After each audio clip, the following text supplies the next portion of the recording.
virtual? Or will be in That's the person? first time you've been out. Hi, how are you? It'll be in person, they'll run it.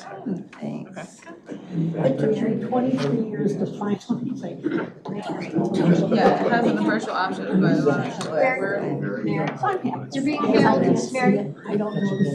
oh, I don't know. But I know. Hey, Well, it's very interesting. We're It's recording. fascinating. Why? we're ready to go. And I hit the. One, 2, 3, 4, 5, 6. We're good to go. Yes, we are. Okay, I'm going to call this to order at 6:03 this evening. We have as our guest this evening Mike Tryon, who has been with us. We'll get there, I just have to do a little bit of work here. But that's a good place for you to be. He's going to talk to us about solar power. You were our chairman for a while, weren't you? Of the county board? County board chairman, and he has been a representative down in Illinois, so he knows what's going on. And let's go ahead and have the roll call. Okay. Vern Sisson, Here. Patricia Grant, Here. Charles Eldridge, Yes. Ellie Fleming, Garrett Anderson, Perry Moy, Here. Michelle Thimios, Here.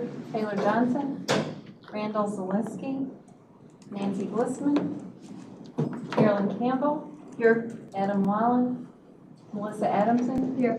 Scott Hennings, Jim McConaughey, Shaylin Daigle, And Mary Donner. Yes. and Mary Donna. Thank you. You're at the top. Okay, Taylor may be coming online with us, and if she does, we will have to take a vote to say that she can be here. But I don't know that we need to do that yet, because No, she's not on. unless she comes. Okay, then we have an approval of the agenda. I move approval of the Second. agenda.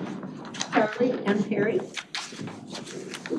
Approval of the draft minutes. I approve. Second. Oh, you guys are so good, thank you. And I also want to make sure that everybody knows that Brandon is here this evening to go along with us, and we are going to have our 2 reports are going to be on solar energy and where it's going, where it came from, how it works, because there's so much misinformation that I've already heard that's come across the county board. We can't do anything unless we're well informed. So this is our opportunity to see that, and then we're going to get into the clarifications on the water resources. We have everybody here for that, so we're ready to go. And that's actually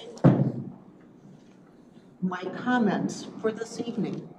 I've been on vacation and my head isn't here. So I really want to just listen to what everybody has to say, and we'll go from there. Any public comment? No public, thank you. And then we'll go any old business. I don't think we have any. And then Mike, it's all yours. Thank you, Mary. For those of you who don't or might not be familiar with me, my name is Mike Tryon, and I served on the McHenry County Board for 16 years, and 6 of those as chairman, and then served 12 years in the General Assembly. And during that time period in the General Assembly, the entire time I was in the General Assembly, I served on the Energy and Environment Committee, and 6 of those years I served as the minority spokesman. So I got to see the Illinois energy policy unfold when the final piece of the deregulation went into effect, where Illinois went from a regulated marketplace to a deregulated marketplace that allowed for retail rate competition. And while we can be critical of a lot of things in Springfield, I believe that they got that one right, because I think we are all beneficiaries of a marketplace that has worked very well and provided very reasonable electric retail rates for us. During that time period, when that all happened, we had adopted a renewable portfolio standard, as well as 34 other states did. And we really didn't have a mechanism to attract much renewables into the state. So we created the Illinois Power Agency. And the Illinois Power Agency, when primarily wind was what was being explored in Illinois in the beginning. And we set an agency up to buy all of the renewable energy at a fixed price of $35 a megawatt. And at that point in time, that was a pretty high price. People thought that, when the deregulation piece went into effect, that there was going to be a skyrocketing of power. But that guaranteed Illinois would be able to attract investment in renewable energy resources. And that started happening, in 2009, we started seeing really, wind start coming online in Illinois.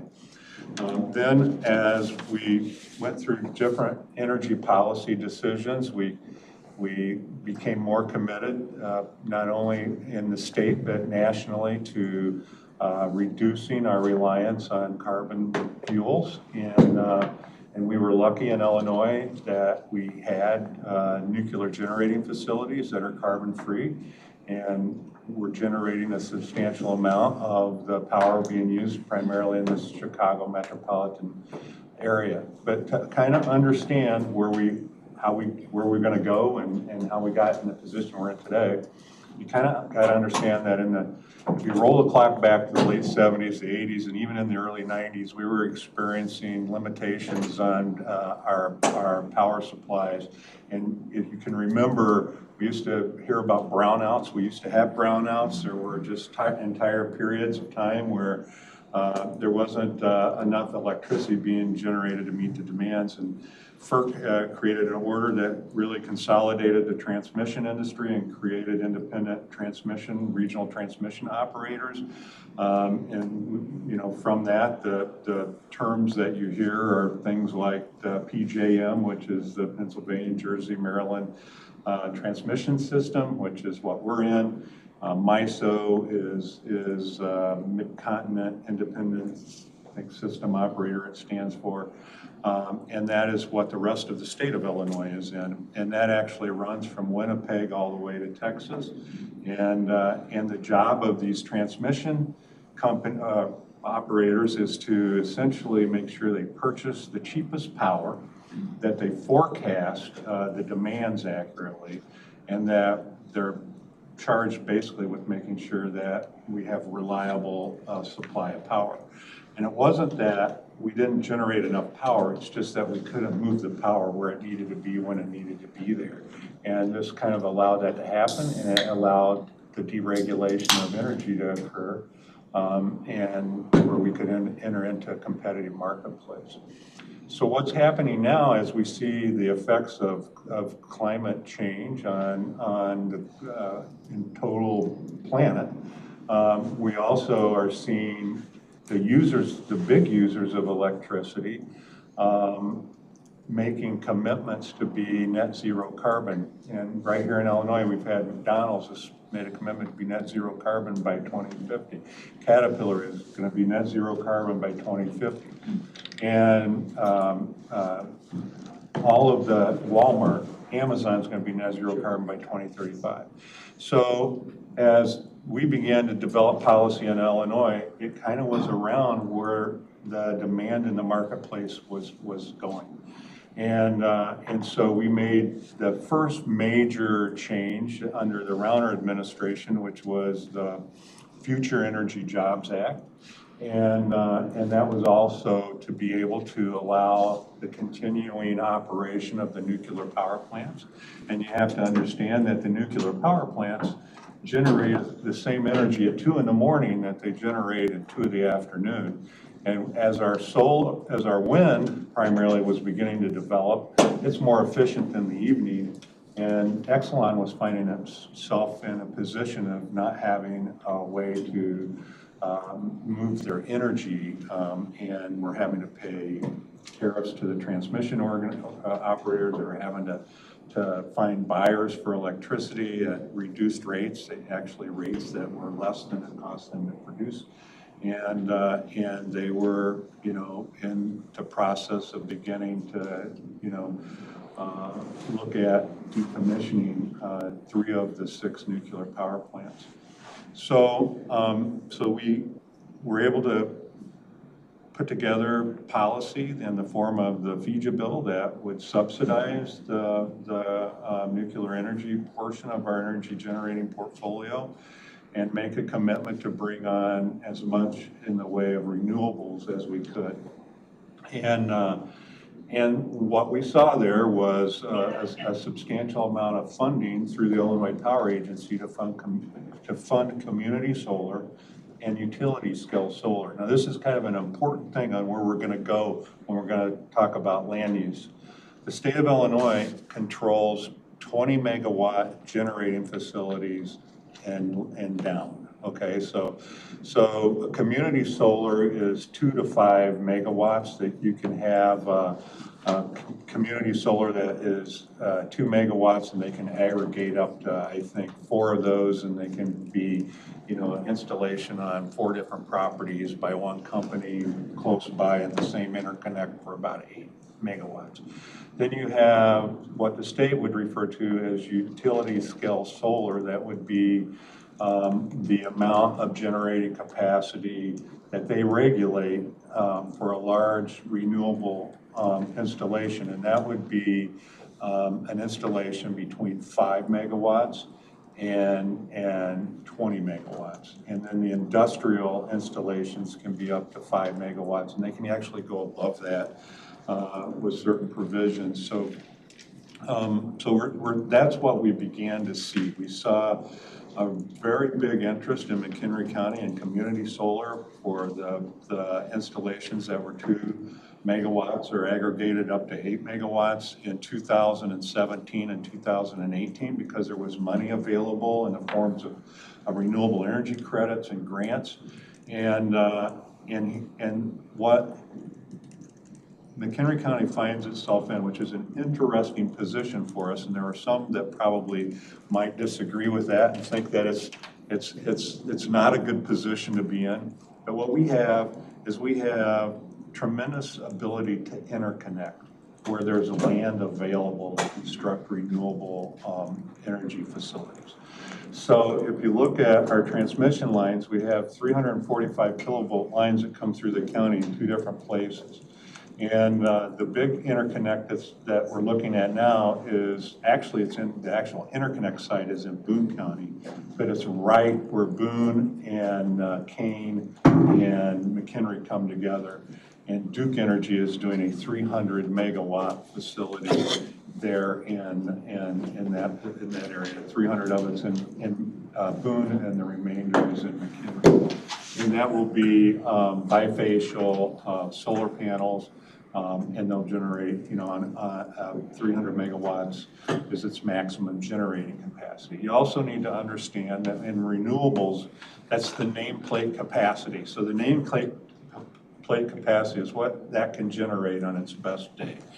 But that's not what it's going to generate every day. It will probably average, if in a year on a daily basis, somewhere between 100 and 150 megawatts a day. Some days it'll be 300, some days it would be less. All right, so that puts out, you know, because we have these interconnect sites and because we have available land to be able to construct these types of facilities, that gives us, I think, a real potential leg up in the way of economic development, because what's really driving this is the big users. And when the big users have made this commitment to be net zero carbon, they're also going to make their subcontractors be net zero carbon, or they're going to want to know what their plan is. So a company that's here in McHenry County that, you know, is a supplier to Caterpillar or to one of the supply chains in one of these other companies, they're going to have, you know, eventually have to have a renewable plan too. So it also provides stability to our section of the grid. You know, what's happening with the way that the management of the transmission system is, they're really paper transmissions. I mean, the electricity that's generated in Marengo isn't going to be, you know, something that gets all the way to Kentucky for an Amazon installation. But Amazon will purchase that power from the generator, and they will be credited for that power, but that power is gonna be used in this area. And you know, it is, these transmission systems, I like to explain it as they're kind of like rivers. Rivers of electricity with a lot of people with straws taking electricity out and people putting electricity in. And so, you know, the job is to keep the river filled and not to let the river go dry and not to overfill the river, because that also creates difficulties for management of the transmission system. So we have a lot of interest in McHenry County on solar, and I think there's also going to be some interest with wind.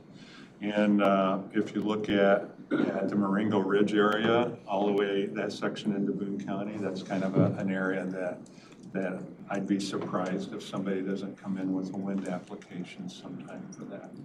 So there are some, I think, legitimate questions the county has to ask themselves. And one of those questions is, what happens to, I mean, how many interconnect points can the county have? How many before there ends up being line congestion where, you know, you can't connect, you know, things that you might want to connect, or the planned growth of the county is in a situation where I don't have the answer to that. I kind of like that question to be answered myself. I have a feeling there's a tremendous amount of interconnect capacity left, that's not going to be a problem in the foreseeable future. But I think as you're putting a plan together, that's a question that you need to ask. So the marketplace, I think, is dictating exactly what our energy platform is going to look like. That brings us to the bill that passed 2 years ago, which was the CEJA bill, the Clean Energy Jobs Act, which was Governor Pritzker's initiative to the FEJA bill basically provided a mechanism to fund the construction of renewables in Illinois.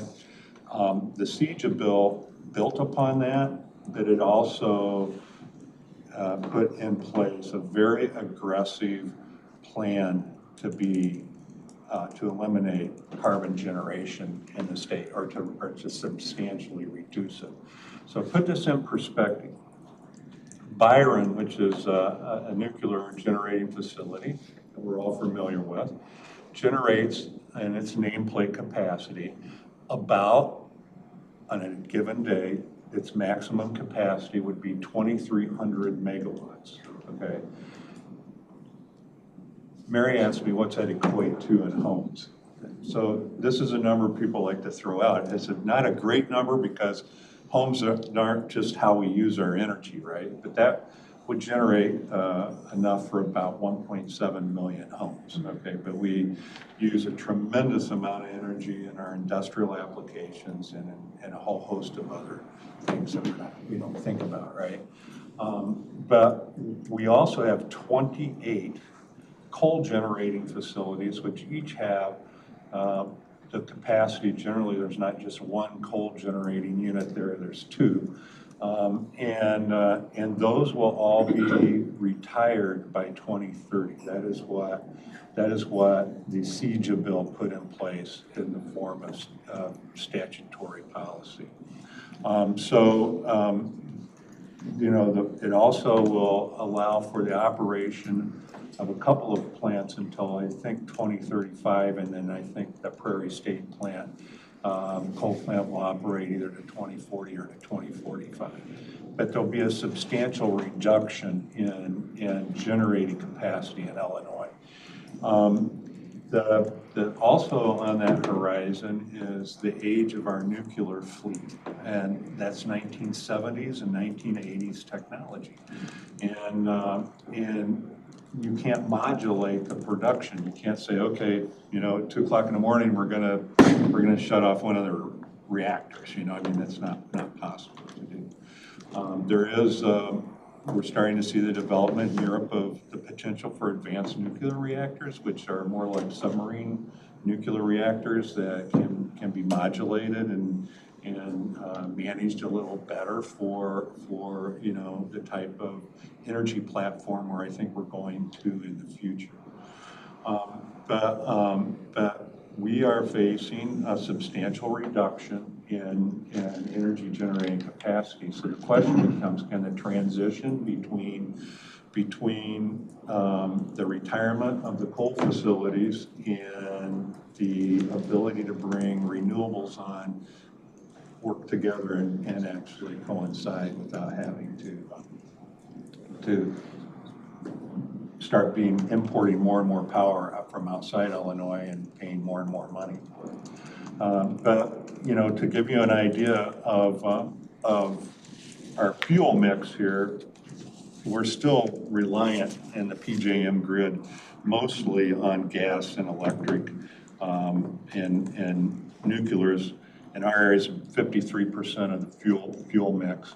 And the majority of what's left is 26% coal, 11% natural gas, and then you have 7% wind. And I can't remember, I think solar is maybe about 3. I don't have that number with me. So of the 28 plants that were operating in 2022, 5 of those have filed for decommissioning and may have already decommissioned. And so that's gonna accelerate. That's not just here in Illinois, that is across the country. And between now and 2028, a substantial amount of coal generating facilities, I've heard the number of up to 50% of the energy platform is gonna be retired in the form of coal generating facilities. In Illinois, we capped the carbon emissions from gas generating plants at what they were generating in 2021. And, you know, if they go over that, there's a huge tax that is going to be imposed. And, you know, I don't see a lot more gas, any kind of gas development in the future.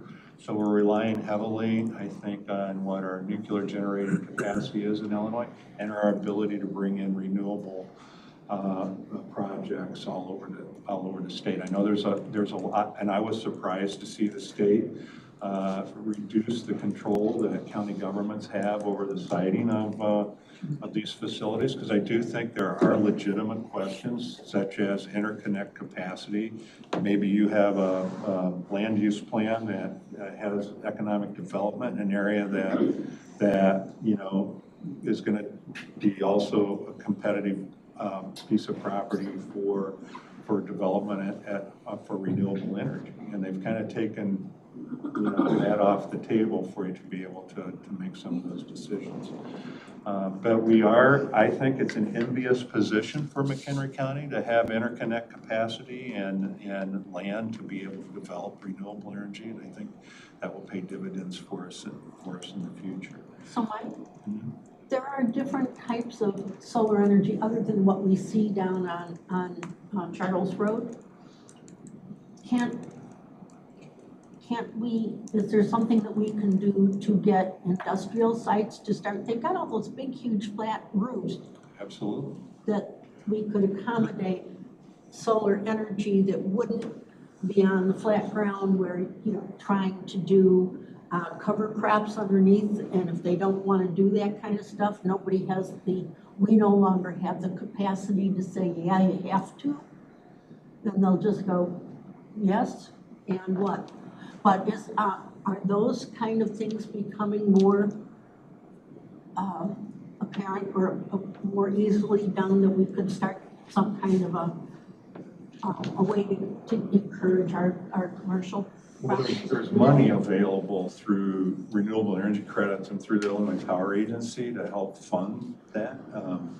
But, you know, that is, I think, something that you look at maybe in your building code and provide incentives for developments that are going to develop maybe under LEED's construction standards, where you're looking at you know, development of energy efficient, you know, subdivisions and economic development plans that would include the ability to do that. You know, one of the very first battery storage units in the state is in McHenry. And most people don't even know it's there. It's on Route 31 across from where the old Polish restaurant was. Warsaw. Yeah, Warsaw. Yeah, yeah. And there's another one out somewhere, 60 megawatt one, I think, out near Marengo someplace. That was built in that area. So you're also going to see that type of construction occur as well. The one in McHenry is not that large, but it was one of the first ones ever built in the state. And then with the rules that the state has imposed on us for what we can do and what we can't do, what is the process? We now have, Renee, how many applications have there been, 35? We've been approved about 40 CUPs Okay, for community solar. which raises everybody's blood pressure an extra 10 points someplace going, oh my God, what are we going to do? But my guess is, and you might know this from your history, is that just because they've been approved to do it doesn't mean it's gonna happen. Right, okay, so I worked on maybe 12 community solar projects in northern Illinois. And you get an estimate from, so the one thing that ComEd controls is the connection cost. This is, okay, you can connect, but this is what it's gonna cost to upgrade, the interconnect to be able to do that, right? So that runs anywhere from 80,000 on the low side to one project I'm familiar with, they shot a number of 60 million out, so that obviously doesn't make that a doable project. So a lot of the projects become only doable if they get energy renewable credit and funding for it. Now, there's a market that has developed, a very healthy one, on being able to sell the energy renewable credits too. And that's another way that companies can meet their requirements of being net zero carbon by actually buying the credits. And community solar and solar installation, those types of solar installations can sell those as well, So there's a lot of economics that revolve around that, but for the most part, those are small solar installations, and you're probably relying on there being some grant money available to construct that. Renee, how many have been constructed? 5 have been constructed and we have permits for 3 more, I think, so about 8. Do you know, are all those receiving grant money through? I don't know for sure, but I feel like they. Pretty much I'm all pretty of them said that, so they they wouldn't don't be get built that. unless they did. Yeah, if they don't get the funding, that's. Do we profit share as a county from transmission? No, the transmission lines are actually owned by, they're not owned by the PJM, they're owned by the different, in Illinois, they're owned, and PJM is owned by ComEd. Okay, yeah. And MISO, they're owned by Ameren. So it's not a America. simple formula like the motor fuel tax. Right. Okay, so then how does the county benefit? Because I know that when you take an area and you make solar out of it, the taxes go up. It's not ag land anymore. Now it goes into a different category. Right. And how can the county benefit from it Well, you mean financially? financially? Yeah. Well, that formula is set in state statutes. That's what I was So the figuring county, out. the county is not in a position to sell zoning, so you can't say, I'll let you do this if you give us a royalty fee, like a pre-annexation agreement on a gravel pit or something. Right. So you're not in the ability to do that, so you have to rely on state statutes that allow for the asset to be taxed and divided, because solar can be removed, so it's not like, it's not necessarily like a fixed asset, Potentially, we could take off land for our solar project, maybe would you say up to 10% of the county's land for solar projects? I don't know, period. I mean, those are the kind of questions I think you have to ask, I mean, you're seeing the largest one in the county is going to, I think, be the Duke project, right? For 300 megawatts. And then that interconnect has also got development in Boone County. And I don't know how many acres of solar is being proposed in Boone, in addition to that.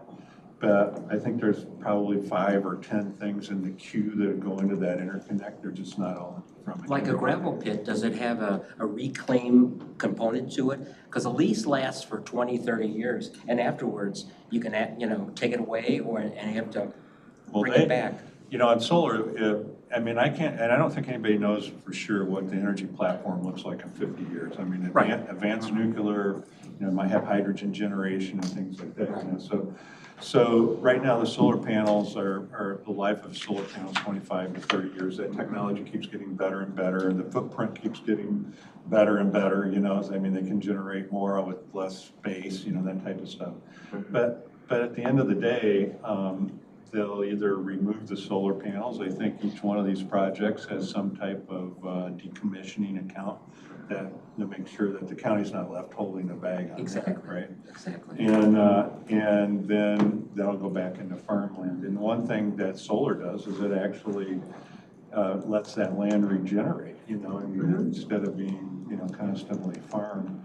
And as Mary pointed out, there are some installations where they have, that still have ag use around it. In McHenry County, on that 300 acre, or 1,600, I think maybe it's 1,800 acres in McHenry County, right? So they do? No, it's almost 2,600. That's the whole project, I thought. But, I think with Boone, it's over 3. so, 300 in, no, it's not over 3, so that I know. But it's a big project. Yeah. So, but that's gonna be, have row crops of corn. Yeah. Surrounding it. So- Ag, solar Right. partnership. So that's actually, I think, something that's unique to McHenry County, and I think might be something that you see in other counties that. I think 50 feet of corn Right. to screen it along all the rights of way. Yeah. It's a fascinating time for energy across the country, and across the world for that matter. Does it have an impact on our water, on our aquifers? The component pieces in a solar panel are a lot like a cell phone, Okay. So the glass, there's been, you could probably Google how to stop a solar farm and you see all these things like, the hailstorm will break the panels, will have glass everywhere. That doesn't happen, and if the glass breaks, it doesn't shatter into a million pieces and land on that ground. There may be a small amount of lead in some of the component pieces inside the solar panel. But, it's pretty well protected. I mean, the minerals that we see in northern Illinois and that naturally occur in our farmland, and, we see that, we're here for a long time with burning lead gasoline that came out of the atmosphere and landed on our cornfields too, So there's really, I don't know of any place. There was also, some of the very early meetings that I attended, a fear about PFAS being in solar panels. That's not a component piece of the construction of solar panels today. So they're environmentally, they're pretty safe. Wind is a little bit different because the platform for a windmill is deep. It can be 20 to 30 feet of concrete, so it's not like when you decommission a wind unit that you're going to put that back into agriculture. But they take a lot less land for the amount of power they They generate. generate, 5 megawatts of a windmill would be what you could see there. So, 5 megawatts of power out of one windmill? Yeah. right, 1.5. I think that technology keeps getting better too. Wow. But yeah, 5 would be a big one. But I'd say what you see when you're driving down Route 39, those are probably 1 to maybe 2. So I figure that for our commission, we'd have to determine the amount of set-aside land we'd like to see for renewable energy, the benefits and the disadvantages of it, and the financial impact, I guess. I mean, it all sounds, green sounds good right now, but how do we benefit from it? That's what I'm thinking. We could get lower energy costs, but how does the county benefit as a whole, as an income, as a line item? You know, I look at energy usage, and then I go home and I see all the things I have plugged in that I didn't have plugged in. Oh, yeah, yeah. At your house, right? I mean, you got hubs and, you know, and I've sat in a lot of meetings where we've talked about, you know, energy efficient homes and being able to cut the use of energy. But, you know, when you're looking at bringing vehicles online and I don't see our energy consumption going down. Oh, You absolutely. know, I see it going up. And what any county would benefit from is having a stable source of electricity at the intersection of the transmission system, and that's a good thing. You know, everybody wants to flip the switch and have the light go on, right? Yeah. There's not a lot of people that want generation in their Well, we don't want to create a special service area for power, like Right. we do for water. Right. That's ridiculous. No, that we know we have a finite source of that. We know Yeah. that our county can only grow to a certain amount. Yeah. Groundwater. Are there any good estimates of how much additional generation is going to be required by electric vehicles? You know, I haven't seen that number. I'm sure it's out there. I mean, I've been told that it's going to be huge. But I can't imagine it not being a big number, you know, you know, the transmission system is an amazing system that we have right now. But there's areas of the state that's not so amazing, you know, and when you look at some of the rural communities, you know, there's limitations on you know, how they could develop, you know, some of those areas with solar, because you don't have the interconnect capacities in some of the transmission areas there. Michelle? Yeah, kind of to Perry's point, how do you recommend that the 2050 plan deals with solar and wind power right now? Well, I mean, I don't see the demand for solar and wind going down. I see it going up substantially. And I think that's kind of a conversation you need to have with ComEd, who owns the transmission lines in the county, and ask them what they're seeing in the way of potential for McHenry County's interconnect capacity. They can say you can't connect if there's line congestion. But when you get like an application like Duke, or you get a major facility, that's not the state that's gonna cite that. That's gonna come through FERC. And ComEd is the entity that says, okay, this is where it's got to go. You know, this is where we have interconnect capacity. You know, ComEd. I will tell you, there's an interconnect up in the Richmond area where Scott Forge is, or Spring Grove. That is a pretty good size facility there. I think you've probably already seen community solar being sited around that, or trying to be sited in that area. So I think having that conversation with ComEd is probably really a prudent thing to do. I know that The idea being that we would then recommend those areas around the interconnect zones are. Also, FERC has, right now, has a hold on all interconnects, you know, large interconnects, why they do a study. You know, they're trying to get their arms around, you know, how much capacity can come online.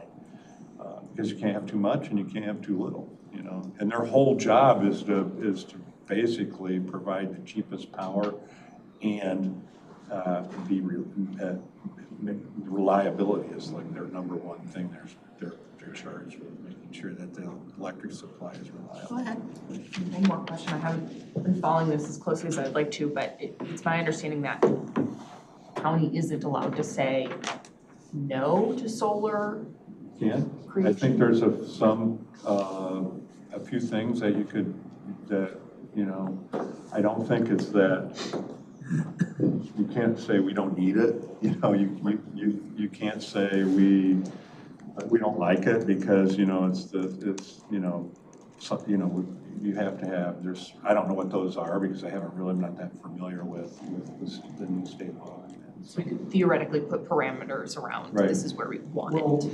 very limited ones. I mean, what the state's attorneys told the zoning board is that, here are the state standards. If the petitioner has met those standards, we must vote in favor. You know, I gotta say, that question has been a problem for a lot of different land uses the county finds itself in, such as gravel pits. You know, we also have the good fortune of having a lot of gravel, which is a natural resource too, right? Yes. And we had big discussions about maybe we should just plan these areas to be gravel mines, and it was like, oh no, we can't do that, you know? But the county has the best gravel Yeah. restriction So, laws. I mean, those are all great questions, but I really think sitting down with the owner of the transmission system and having that conversation could really shed light on where maybe you need to go. Yeah, And it could shed light on how much capacity is out there, because you don't want to be just a county that generates renewable energy. You want to be a county that, you know, grows in a balanced way, right? You know. I'm somewhat environmentally concerned, not about solar farms, but about battery farms. Because all the toxic materials that people claim might be in the panels are in fact in the batteries. Not to mention that they are a fire and explosion hazard. And you know, that's a significant component piece of the future too. Yes. You know what I mean, Although I mean, there are one of the alternative plans technologies. is the 28 coal generating stations. That's, you know, some of those, I think they're being planned to be, you know, battery storage facilities, as well as renewable installations for wind. And honestly, coal is not a very competitive generation facility, you know, because you know, it's now becoming, you know, wind and solar are being able to compete at a much more favorable rate than the past. So as we go forward with the 2050 plan, with our recommendations and what we expect to do, is this something, solar energy particularly, that we need to address as a short term to get it going right away? Is it something we can be somewhat circumspect about? Because so many things are changing so fast that by 2050, maybe even solar energy is not passé. Well, right now, I mean, for a property owner that to be a part of a solar development, I mean, I've seen leases that, you know, are $1,200 an acre, $1,500 an acre. Wind leases are a lot more premium to the landowner than a solar lease. So, you know, there's also a lot of interest from farmers that own the land. I think an interesting part of that debate is, you know, you're taking food production out of the equation and you're putting energy production in place. And in the Duke project, a third of the corn that was being grown there was being grown to produce ethanol. So, you know, you're already seeing the agricultural activity in the energy field just from what's generated, you know, for ethanol and so forth. We had a petitioner before the zoning board that gave us a comparison that indicated that there was a huge net benefit of solar versus leaving the land as it is because of the amount of land that is used for ethanol, and that the solar is so much more efficient at producing energy than the ethanol is. We jumped on that bandwagon, how many years ago? So I mean, I find it fascinating. I think if I was going back to college now, I'd probably look at energy as one of the things I would probably want to do. It's just, I think the policy, I don't think we have all the policy pieces in place yet that we need to accommodate the transition as fast as it's going to try to happen, you know? Because right now, a utility-size development usually has contracts for the energy before they start building. That's how much in demand the renewable energy is right now. Has anybody else got any questions? More questions? I just have one comment here. Mike? Did I say anything that, We have Pat, Go. my friend Pat here, No, has a comment. Let's get us done and he can, because that's the segue into the next one. So what is your, I just have a comment that, okay, I worked for the Federal Energy Regulatory Commission for over 25 years. I'm very familiar with everything you're talking about. I was a field inspector as well as working on new licenses. So everything you're talking about, I'm very familiar with. And one of the things, though, that everybody has to keep in mind is it was deregulated. Electricity was deregulated, the transmission was all deregulated. A company that used to be able to decide where they were going to send, who they were going to wheel it to, that's the term, who they were going to wheel it to, when, how much, used to be determined by that very company itself. They can't do that anymore. Now they're going with like this MISO and all the various and sundry outfits. So that made a big difference. And it creates a destabilization that we will see more of because the companies themselves, such as, I'll just use Commonwealth as an example. They're probably not a very good one, but Wisconsin Power Light, whatever. They no longer can control anything because they're stuck. It's like something they have to jump over. It's in their way. And there have been some problems with this. And I think that that's very important for you to all keep that in mind. And the other thing is, be aware that every single thing that keeps going from your county to the state, from the state to some regulatory body, then from the regulatory body to Congress and so forth. Well, Congress isn't voting on any of this. These are all regulatory things. So you're losing control of everything. Meditate on that. You're losing control of everything, all the control of your land use and all the control of your development. And none of this, the farmers hate windmills. And they hate those solar panels. So solar panels, if you want to put those on top of buildings or on top of houses, I can tell you this, back in 1974, there was a huge effort on the part of the federal government to just begin the idea of putting solar on the new house construction and new building construction. And it was actually working fairly well. There were some problems with it, but it was working fairly well. Well, that was kind of abandoned. And now, all of a sudden, here are all these big ideas of the solar farms, the wind farms, and talk about eyesores. When you're going into Colorado, for example, on Route 76, that's got to be one of the most disgusting sights you've ever seen. Altamont Pass is another one. And even around here off Route 39, I know a lot of farmers that live in that area with all of those windmills, and they hate it. It creates tremendous cold in all of their barns for their livestock.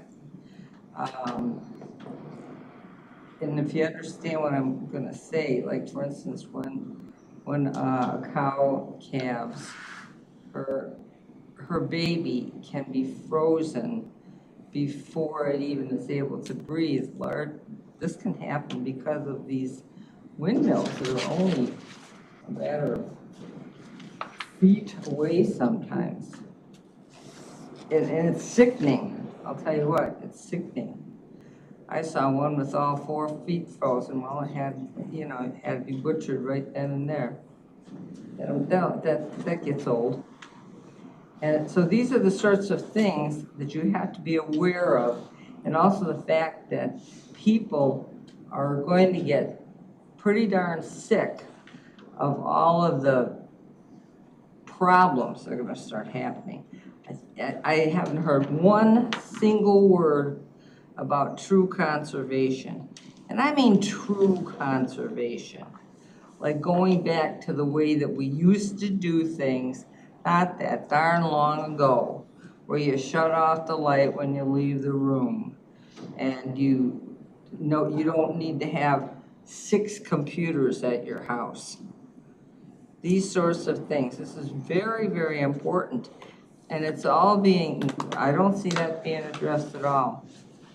And those are some of the most important things that do need to be addressed.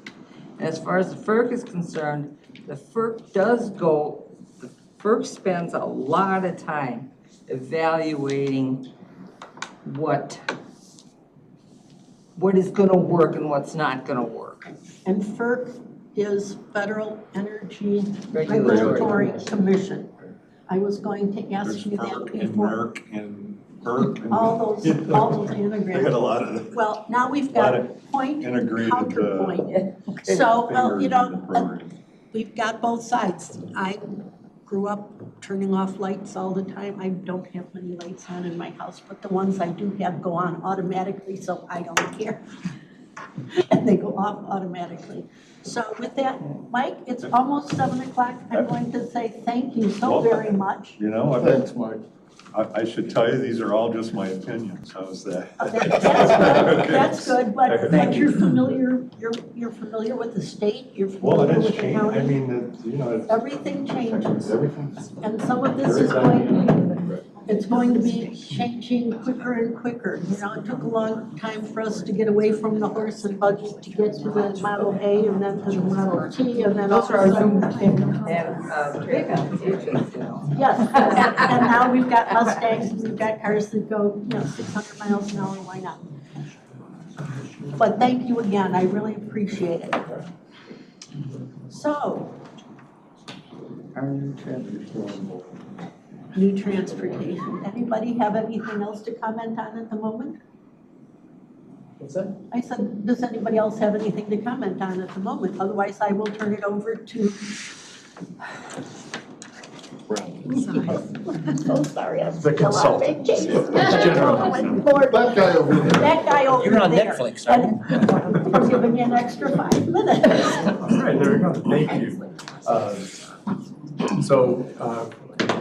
We have made significant headway on the key recommendations memo being revised. There's just a couple of minor areas where, in reviewing things, the geosyntax, it was clear we wanted to make sure we got some kind of final consensus before we made the final change. And so Dennis and Brian are nice enough to join us tonight. So they're gonna have basically the floor for the next hour. I wanted to talk about historic preservation for a few minutes, but I don't think it's a big conversation, and that can wait till the very end. Brian, I think, is it Jack who's gonna be leading the renewable energies discussion? Yeah, do you have? So I can pull up what you sent. Yeah, but I think what's important, I'm Brian from Geosyntac, Brian Molesky. So Jack and I, Jack is leading up the renewables and infrastructure section here. Specifically, you know, we were not part of the previous presentation way back in May, right? And I'm on the water resources side, and specifically, you know, for how much I've been told how important water is in this particular planning initiative, this update, you know, we felt that it was important that those topics be brought to you. We did not get that feedback back in May. You know, I actually think that there, you know, I saw the recording, I was able to watch the recording. So some people said, hey, we're disappointed in, you know, what was produced. Well, we didn't have that ability to have that direct feedback. So we provided a product based on feedback we got from the public, which was, I think at this point, over a year ago. But so Jack is handling the renewables. Now, I guess I'm handling this first one because. Why don't you come and have a seat? All right. Here. Because Jack actually felt that this was better handled from the water resources perspective. You can leave the purse, I'll rummage through it well. But anyway, there's actually the slide deck. Well, I guess we can't have both of them at the same time. There was a slide deck that was put together as part of that original one, and that actually goes through some of the concepts. So we can talk through this if everyone's okay with just the graphics. What we need to have is, I think, some direct feedback here. So I hate to push everyone back to May, but until we get some of that, I think that, I mean, we have members that weren't actually on the planning commission at that time, so I think that's kind of where we just need to go back and really touch base on that. So this was brought up from a renewables perspective, and Jack had asked me to talk about this one. So my understanding, and again, I got this from video and some feedback from Renee and Brandon and Tricia, this is more or less an interest in divesting the county from septic and well, if that's my understanding, correct? Yes. Okay, all right, that was my understanding. And so what are our options for working off of other water resources? Well, we're not going, bless you, we're not going to connect to communities, right? Or we can connect to communities, but that doesn't solve the sanitary issue unless we go to a community or a private system provider. So what we're looking at this point is rainwater harvesting. All right, so this goes back to the potential for closed loop systems. So if you want to develop at scale, you're looking to actually harvest rainwater, you're looking at a closed loop system. Now, the problem with that in Illinois is one of 11 states that has actually banned rainwater harvesting. So it's not particularly an option. It is against it in a number of ways. There's concerns about, you know, taking other people's water away, whether it has an impact on actual aquifer storage and those sorts of things. So right now, it's not necessarily something that cannot be done. It needs to be explored at the level where there's potential for state pressures and or local loops around it. As part of a lot of the communities who are actually taking water away from Lake Michigan, they're supposed to be actually finding ways to put water back in the ground, which is another separate issue altogether. But if we're looking to get away from sanitary and we're looking to get away from well options, we need to come up with more or less closed loop systems. That's not maybe the only answer, but it is the best answer to do it at scale. And that, if anyone has seen these, this is actually getting water mostly from rooftops. It's not going off pavement, and it's in your open space because obviously water off the pavement is dirty. And that means that you have to get it from an area that's uncontaminated so that your on-site treatment is minimal. And then that can be used, obviously. It's also used to flush your toilets. That has to be done on-site as well. So you're looking at a means to have an on-site wastewater treatment plant or facility that can get you the treatment that you need. These all cost money. As we're adding these things up, you're looking at a community that's is going to be slightly at a premium until the technology gets up. That includes how are we going to deal with the waste? Are we going to take that? Can we harvest biosolids from that waste? And so it can be a very expansive topic in and amongst itself, but that's kind of where we're getting. If you were looking to get off a well and get off a septic and not invest in community wastewater. So that leads to another topic which was actually trying to potentially go to communities if you're community adjacent. But if you're at scale and you're off the community off those sources, you're looking at a closed loop system. I remember us advocating for development around communities so they can connect to communities, not its own system, but I could be wrong.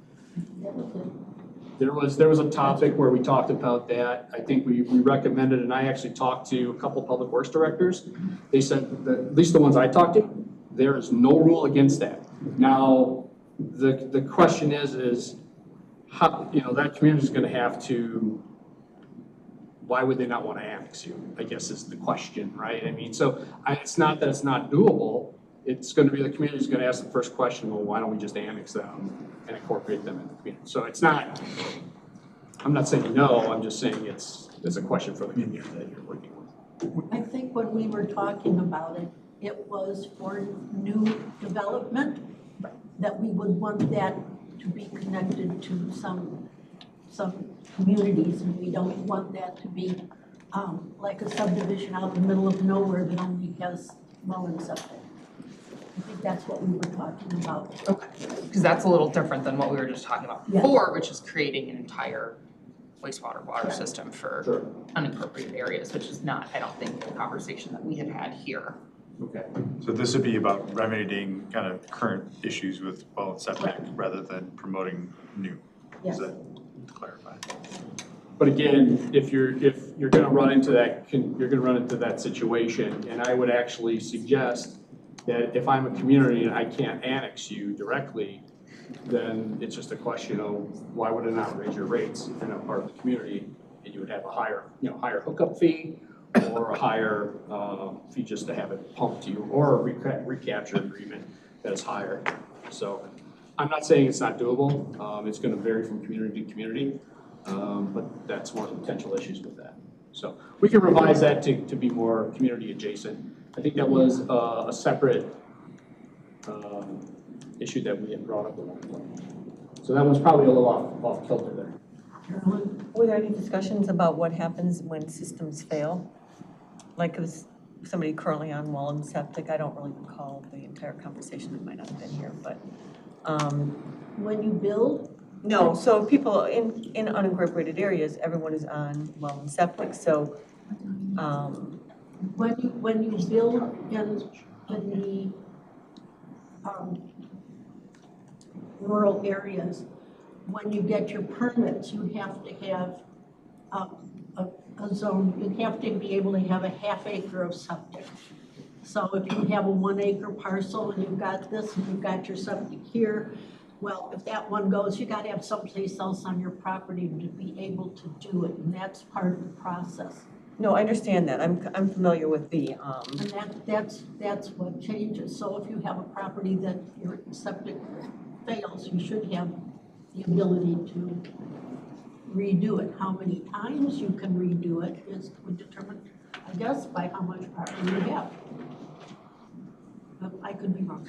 Yeah, sorry, go ahead, Elaine. No, mine's kind of off topic, so this is on topic. Okay, I just think there might have been a miscommunication because I don't think this group ever wanted to like suggest that, we try to make the whole unincorporated county on, a water and sewer system. And I think what we were talking about is encouraging development around communities so that they could theoretically hook up or I think even be annexed. I think we were open to that. Do you remember? I don't know, Renee. And Renee, Well, yeah, I was gonna say, we've talked a lot in this group about the need for density.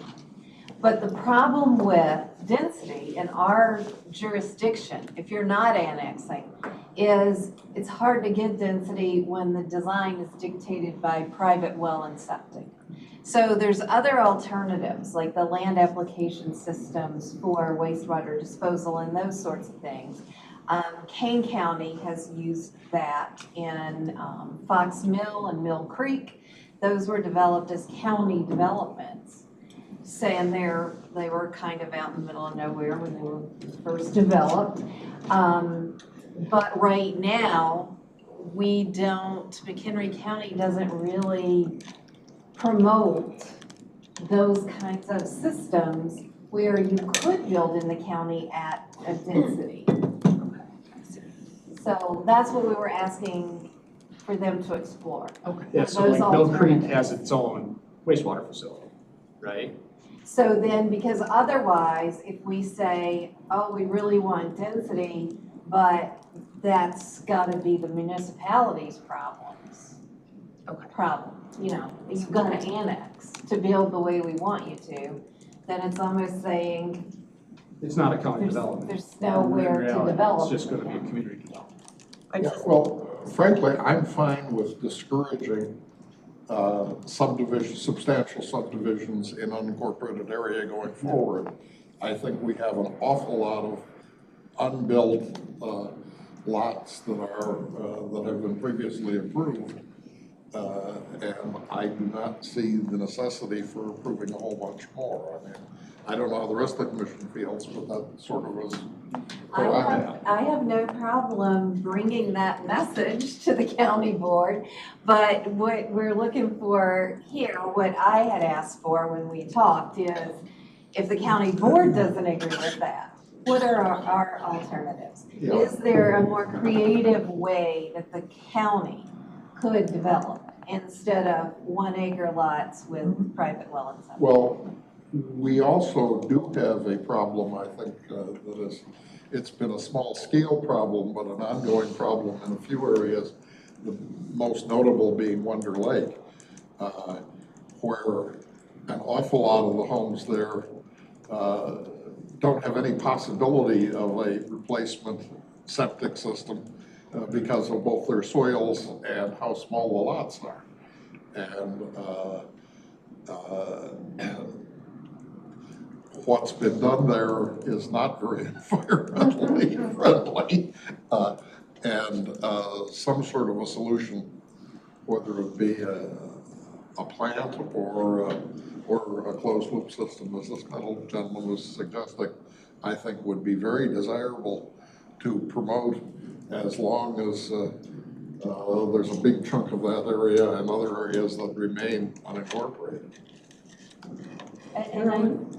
go ahead, if you had, I'm sorry. no, if you have a follow-up, go ahead. Well, and I see this document as a way of providing that education to the decision makers in the future, that there are other solutions to Yeah. the problem than just what we're using. Yeah, so I guess I was just gonna try to get to that a little bit. So like if the idea is, even if you're on well and septic, going forward, you know, these systems break down, they don't necessarily have room on the property, whatever. And I don't know about the closed loop systems, and if they're only like viable at scale, like you have to have a certain number of homes, they have to be within a certain proximity or whatever, or are there similar systems that can be on some of the places that we are already developed right now? Because at some point, just driving down another well, when we're talking about groundwater scarcity, that in going into the future on these larger lots maybe isn't the answer to say, okay, well, if you got room, drop another well. So I'm just trying to, is this part of the discussion, trying to figure out how to make us more resilient going forward in terms of our water usage, whether it's in, at the larger scale like Wonder Lake, or on the 1 acre lots or 2 acre lots? I mean, is that part of the discussion, or are we, I don't know.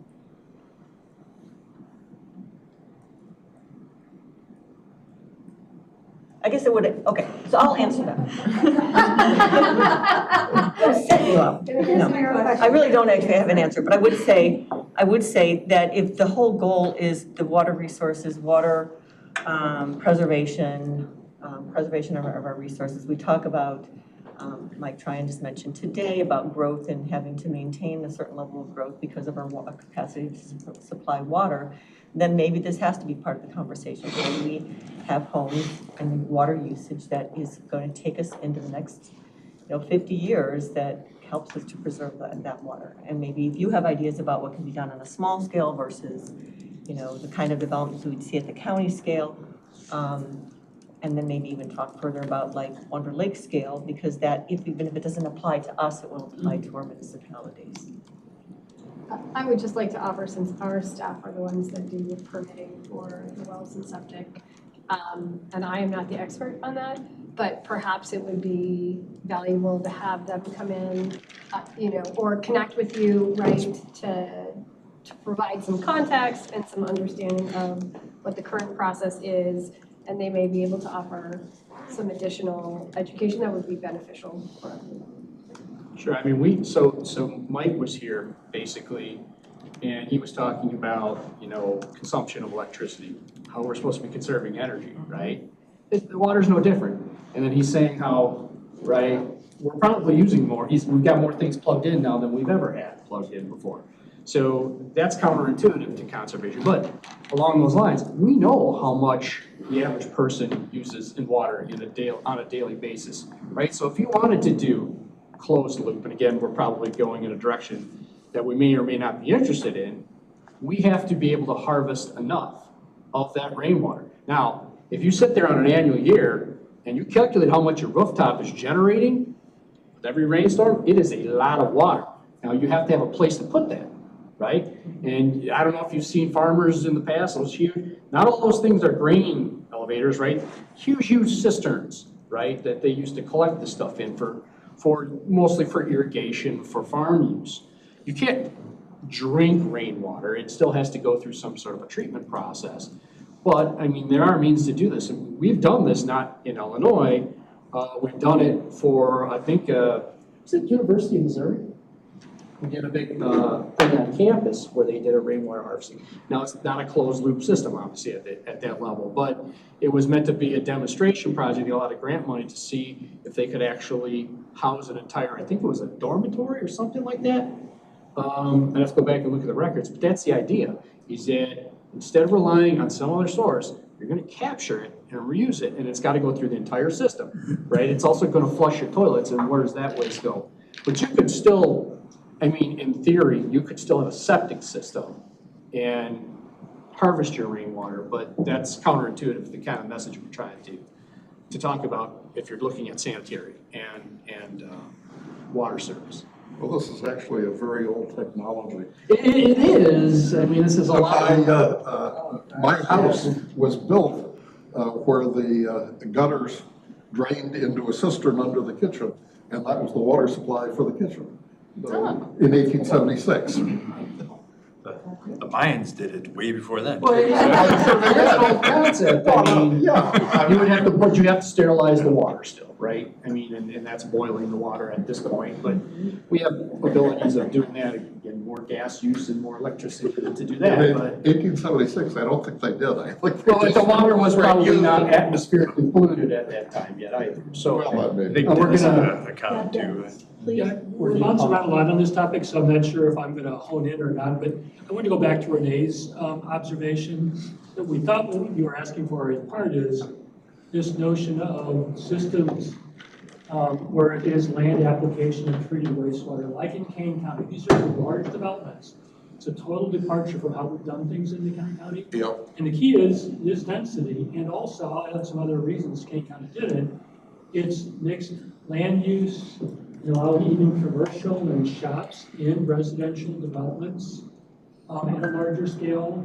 It's mixed housing types, including multifamily. Those things aren't currently basically even feasible right now, for the most part, under the current McHenry County arrangement where it's just well and septic. And so we can address that. I'm not sure that this really addresses that yet. We can certainly go into that, but so I guess the takeaway I'd like to get is, do you want us to address that? And we can work with Renee, who probably knows a lot about this topic as well, having firmly worked in King County. And we've done some things like this ourselves. So we're willing to do that if you want us to do it, address that, which is one. And we do have the topic about the development adjacent stuff too, that we could talk about. I'm just suggesting that if you're a community, that's probably gonna be a tougher question to have answered. They're just gonna wanna annex you. But, I mean, we can address it as that component as well. Well, I think the King County solution was very good, but our county board, at least up to now, has been pretty bitterly opposed to considering it here in the county. I think it would be a good idea to suggest that maybe they reconsider that, but I'm not very optimistic that they're ready to just yet. Well, that's what I mean by this being an education piece. Yeah. Because we can all sit here all day long and say, hey, we want mixed-use development because that's better for the environment. But quite honestly, it's not doable in McHenry County right now. It just isn't. Not in our jurisdiction. You would Yes. have to be in a municipality for that. So So as a county, do we want to explore ways that we could open ourselves up to those possibilities? Or do we want to say, you shouldn't develop that kind of thing in the county, you should annex to a municipality? Well, I think that it would be desirable if we could get the county board to think about it. So I'm certainly not opposed to having a discussion of it as something, as an alternative to the way. I mean, I think that it is clear, and I think most of the commission agrees with me, that large subdivisions, very large lots on well and septic are something we shouldn't encourage going forward. So the alternatives, I think, are either community adjacent, which means they probably are going to be annexed, or just using up the lots we have, or something like this, and explaining to the county board and anyone else who wants to read our document that those are really the choices, I think is a desirable thing. Michelle?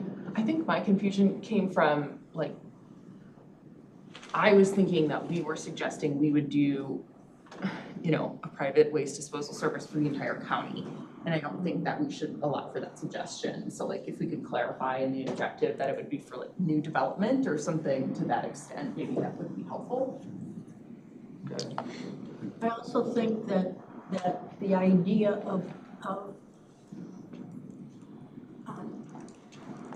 putting forth opportunities, not today, not tomorrow, this is a 2050 plan, so that we know that it's there, it's in the background, it shows up, it's not something we have to do now, but that we would be looking towards encouraging by 2050. As opposed to saying, let's not talk about that because the county board doesn't want to do it. Just to have it, if they say no, they can take it out when we're done. But if it is meant to be educational as a starting point, I mean, you can't even have the conversation if you don't have the information to be thinking, there potentially are, you know, Can't consider it. how many solutions are there? Maybe this is not a solution they're going to select, but putting it on the But it's table. the alternatives. Yeah, because at some point, maybe that is the only viable solution. I mean, I don't know, once you start, like you said, in 2050 or beyond, you know, the types of solutions available may look very different than they do today. You have no idea where your water table is gonna be at 20. Right. Right. It would be nice to have the solutions available before they're required. And there may be new solutions down the road, but right now, if this is Right. something, Renee, I'm not familiar with the Kane County plan. Could you send that to us? I can send it to you, but actually what we're talking about, Dennis and I are referring to, it's two large county developments in McHenry County, Mill Creek County. and King County, I'm sorry. Mill Creek and Fox Mill. And those were done on, they're done at a density that we don't do in this Right. county. And they're on, the waste management systems are land application systems, and then they have community water systems for the So it's like water. a special- So they're not individual well and septic. Special service area. They are, yes, Yeah, they yeah. are assessed that way and that sort of thing. Mill Creek, the county actually does a little bit of the administration with the SSA there. Fox Mill is more hands-off. But yeah, so the whole point though being, there's alternatives. There's other Yeah. counties. Our Lake County has done things differently where they can build developments with density. That's just not something McHenry County's ever been open to. But we're hearing, especially from younger people, that we don't want to live on those large lot subdivisions. We like density. We like mixed use. So it's just not an option available to us right now. Can I just add one brief addition point? In addition to all the other benefits, potential benefits we talked about, there's another one that would maybe make this more advantageous to do it in unincorporated versus going to municipalities, and that is that the water is put back on the land. So municipalities have dense developments, they collect the wastewater, they treat it very well, and then they, pardon the way I describe this, they flush it down the nearest river or stream. It doesn't recharge groundwater. So if we want to close the loop, in these kind of systems in unincorporated areas with typically 40–30% open space, all that water is put back on the land, filtered through the land, it recharges the aquifer. So to me, that's a huge benefit, but again, there are other implications on the other side of the coin in terms of making this a challenge for McHenry County to actually do. But we can explore that if you want us to. And an expense for Not the necessarily. developer and the people who are going to be living there when they're building it and buying it. Well, it's actually cheaper than doing conventional wastewater Okay, because you don't have that final treatment step. gotcha. But we can. You're relying on the land to do it. Are we getting with this topic? I think so. Yeah. Bring We're Jack. gonna, Jack, are you still there? Oh, there was a note at the top of it that said better in the. All right, so Jack is in our Colorado office. He picked this up, so Barb, who was initially handling this component for us, she's left Geosyntec. Jack has picked it up. So Jack has rewritten some of these objectives based on some of the feedback we had with Ozil Levine and Renee as well. So Jack, can you see what you're looking at? Yeah, I can. Can everyone in the room hear me okay? I don't know if I'm coming through a computer speaker or a PA or. We can hear you, Jack. Okay, great. Great, awesome. Yes, I can see. So I'll take a quick second to introduce myself. Thanks for that introduction, Brian. Yeah, so my name is Jack Wilson. I do sit in Colorado in Denver, but one of my best friends lives in McHenry County, so I have that tie there. And yeah, my expertise, my area of expertise is renewables, development, consulting, generation, finding funding and grants and things of that sort. Also, energy efficiency. I'm a certified energy manager, so I can perform energy audits under ASHRAE and ISO 5001. Most of my work is around carbon abatement practices and providing that kind of service for clients from a planning level. So yeah, like Brian said, I was brought in to help write some of the sections specifically having to do with energy infrastructure for this plan. Did my master's in clean technology at CU, Colorado University. So without further ado, and I believe I heard this mentioned in the room during the conversation with Mike, but one of the things I think is really quintessential to emphasize is or maybe re-emphasize is that of energy efficiency. And when we're looking at decarbonizing anything, you know, from as small as a house to as large as a county or a community, it's really the first thing you want to look at is being efficient and smart with your energy use before you look to add other sources of electricity or energy that are, you know, less carbon intensive. So I really think to stay ahead of the curve, McHenry County should prioritize that, and that what that looks like is, you know, maybe taking a look at the building code and making sure that energy efficient measures are being implemented in that code, and especially for new construction. I think it's finding there are a lot of different ways to fund measures and services and equipment that can make the building stock in the county more efficient. And it's a matter of just finding those, and there are, you know, local energy efficiency consulting or auditing companies that can come in and help that on a specific case-by-case basis.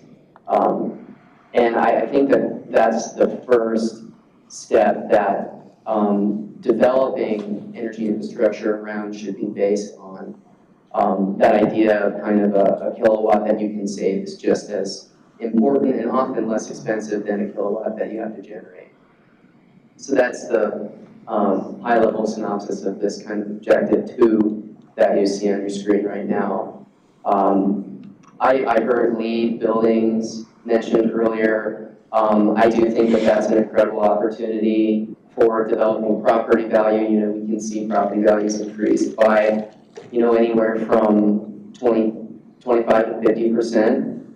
If you do get that, you know, those high level of LEED certified buildings. So it does make a difference in the eyes of landowners. Plus, you're just creating a space that folks want to come and work in. You're creating a space, a county, that people want to come and live in because they see the initiatives that are being taken. They know that the local community is going to be cleaner, there's going to be less air pollutants, things of that nature. And obviously, we're all connected on a much larger scale than that. But that it really plays to the market. Being in just the average consumer, the average everyday person, that really does come into play in a lot of kind of day-to-day decisions of where they spend their money and where they spend their time. So are there any questions on this first, or I guess objective number 2 here? I like it. Sounds like we can go forward. Awesome. Very good, very good. Yeah, so, you know, you just heard a lot of very good information from Mike. I joined late, so I believe his name was Mike, about the current situation and what it might look like going forward with renewables and solar development in the county. And I want to touch on a couple of points that he made. So, Illinois has passed. Well, now the state of Illinois is responsible to meet a renewable portfolio standard metric, which says that 25% of the state's retail electric sales should come from renewable sources, and that does exclude nuclear. And you know, as you know, nuclear makes up a large stock of the net generation in Illinois. So, and within that 25%, there is a 75% carve out for wind power and a 6% carve out for solar. There are intermediate goals that are supposed to be met at 2030, 2040, and 2050 that raise that 25% of retail electric sales up to 100% by 2050. So that's the end goal. That's, you know, the trajectory that the state of Illinois and the counties, you know, so therein should try to attempt to align themselves with to meet that standard. So that's kind of the background, and all of that is kind of a long-winded way of saying that there is going to be interest in renewable development within the county, especially solar, just because it's favorable, it's a lot of ag land, and developers are very good at finding sites that are favorable and, you know, approaching landowners with, you know, and we're talking about the cost benefits of solar. In a lot of cases, there will be a significant case that developers can make for a farmer for, you know, maximizing the monetary use of their land with, you know, a 30-year lease or 25-year lease on something that produces power locally. So that is coming, and I think whether, you know, however your opinion is on renewables, it's best for the county just to simply prepare for that. How do we best prepare? How do we prepare ourselves? How do we have the resources to deal with kind of that shift in the market? And one thing that Mike said that I do agree with is the demand for wind and solar development will not go down over the next 20 to 30 years. It definitely will increase, and that comes from very high up, we'll say. So recommendations here, recommend that we try, and these are kind of high-reaching, try to be a net exporter of renewable electricity. And then we talked about kind of setting aside land parcels or looking at different land parcels that might be best used for things of that nature. I think that would be a very valuable exercise to go through, because obviously some farmland is going to be more valuable than others. There's going to be historical significance. There's going to be, water delineations will have to be conducted, things of that nature. So getting ahead of that kind of curve will provide the board with more information on, areas that we certainly want to preserve for their current use, for farmland, for ag land, for whatever, maybe identify areas that might be well suited for both. I think we talked about the concept of agrivoltaics and, growing shade kind of cover crops underneath solar arrays in particular, possibly for even livestock to graze on, and, areas that are being kind of over-tilled might be good areas to identify. Again, to allow that that farmland, that soil to kind of recharge over the lifespan of a solar project that might be placed on top. I heard us talk about decommissioning.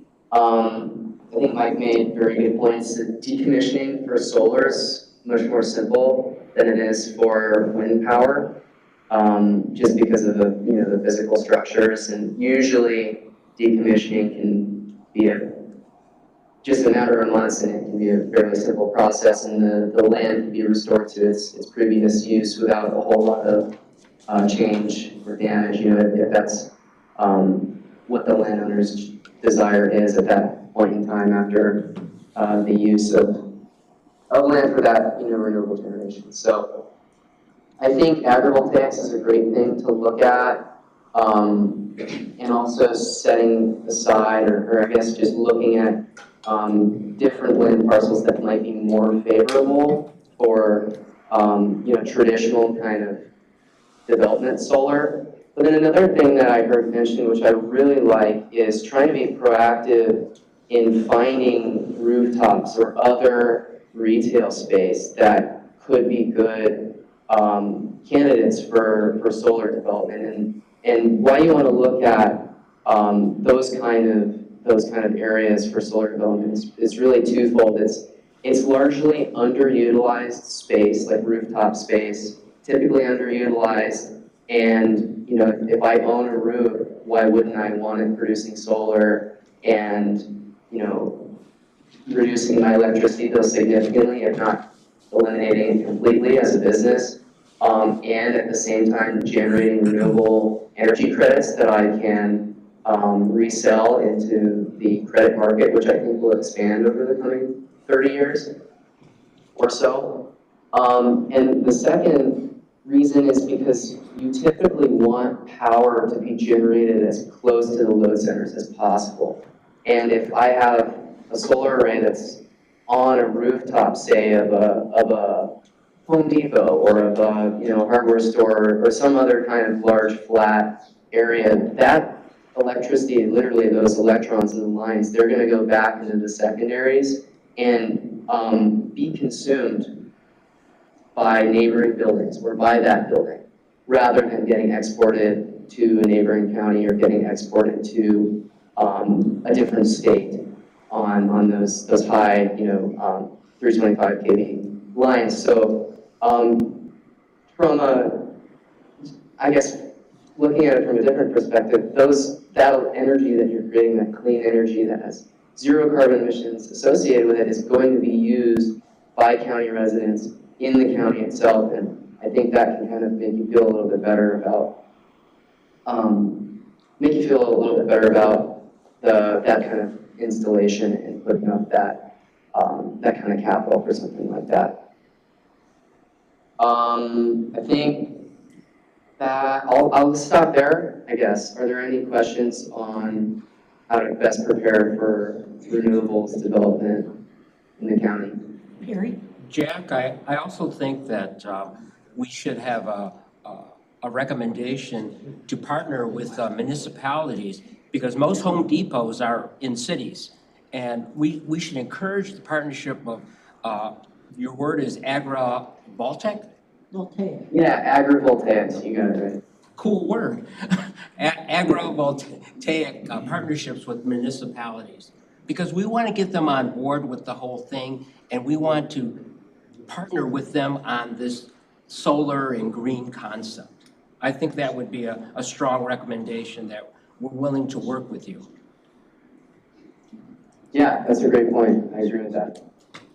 I'm going to ask anybody who does have a comment, I will mention your name, but please remind Jack who he's talking to.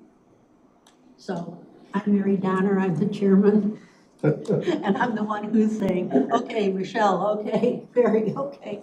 But once you start talking, please remind him who you are. Thank you. Anyone on this section? Oh, okay, Ellie? Yes, I'm Ellie. So one thing I noticed, and maybe this is going into something we don't want to get into, is in this introduction particularly, we're not pushing as strong that we're doing this for the environment. We're talking about property values, we're talking about encouraging migration of businesses, stuff like that. But some of the other sections, like water resources, land conservation, we're very firm that we're taking an approach to be green or sustainable, environmentally friendly. And I don't know if I have further to go with that, but reading this paragraph, it definitely seems more like we're taking the stance because Illinois is taking this stance, not because we're interested in progressing this forward. People may notice that, maybe that's what we're trying to do, I don't know, but it's just something I observed that's very different than how we phrase some of the other ones, the other objectives. Well, Ellie, that's an excellent observation, and you've seen something in kind of the work that I write, for other clients as well as for this plan that doesn't usually meet the eye, which is, when you're trying to look at something like the cost benefits or just the general benefits of renewable energy. Let's take solar, for example. It seems to be more palatable when the environmental benefits are just kind of a add-on. Like, oh, and by the way, this installation is going to save, 100,000 metric tons of CO2 over its lifetime or whatever.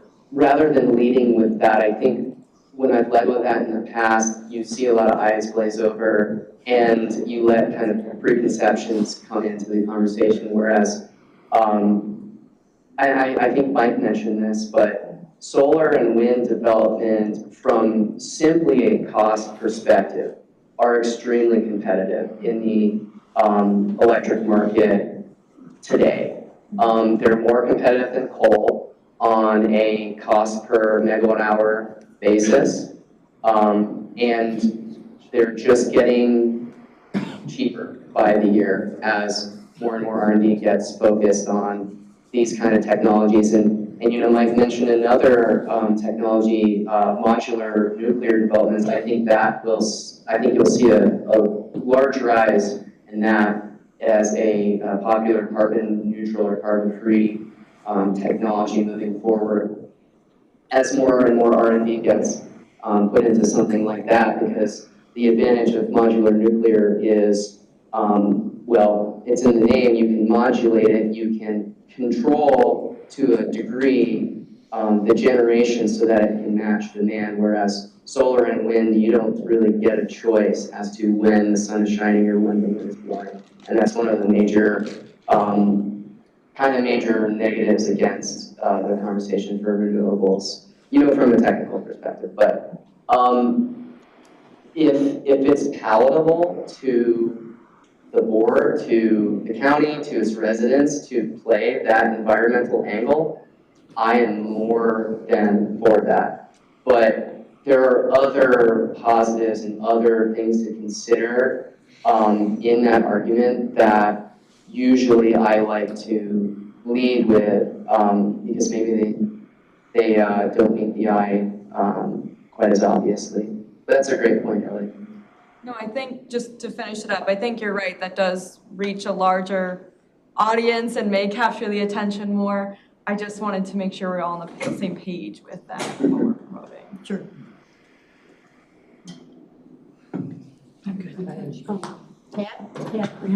Pat Grant, you mentioned the word high-ups. High-ups, or the high-ups, you said. Just who are you talking about? Because that would be the people of the county of McHenry and the people of the United States, not some congressman or somebody in the state of Illinois or our governor or something. Who exactly are you talking about, the high up? I didn't like that phrase. Well, yeah, forgive me, it's a bit kind of, not the best choice of words there, but I was just trying to describe where some of these targets for renewable construction, implementation, and generation are coming from.